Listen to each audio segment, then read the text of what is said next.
ਉਹ ਲਾਣੇਦਾਰ ਨੇ ਵੀ ਅੱਜ ਤੱਕ ਬੱਲੀਏ ਮੂੰਹੋਂ ਮੰਗੀ ਜੋ ਦਵਾਈ ਹਰ ਚੀਜ਼ ਨੀ।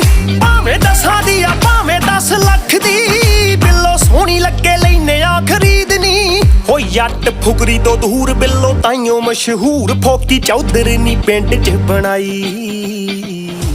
ਹੋ ਗੱਭਰੂ ਨੇ ਛੱਡੀ ਨੀ ਕਦੇ ਓਏ ਅੱਖ ਜਿਹੜੀ ਚੀਜ਼ ਉੱਤੇ ਅਟਕਾਈ। ਤੇਰੇ ਤੋਂ ਜੱਟ ਵਾਰੂ ਜੱਟੀਏ ਜਿੰਨੀ ਅੱਜ ਤੱਕ ਸ਼ੋਹਰਤ ਕਮਾਈ। ਗੱਭਰੂ ਨੇ ਛੱਡੀ ਨੀ ਕਦੇ ਓ ਦਿਲ ਦੇ ਵੀ ਖੁੱਲੇ ਦਿਲਦਾਰ ਬੰਦਿਆਂ, ਤਾਈਓ ਤਾਂ ਗੁੱਡੀ ਛੜੀ ਆਪਣੀ। ਲੱਲੀ ਛੱਲੀ ਦੀ ਮਰਾ ਕੇ ਕੁੜੇ ਚੀਕ ਲੰਘਦਾ, ਜਿੱਥੋਂ ਲੰਘਦਾ ਮਜੈਲ ਜੱਟ ਨੀ।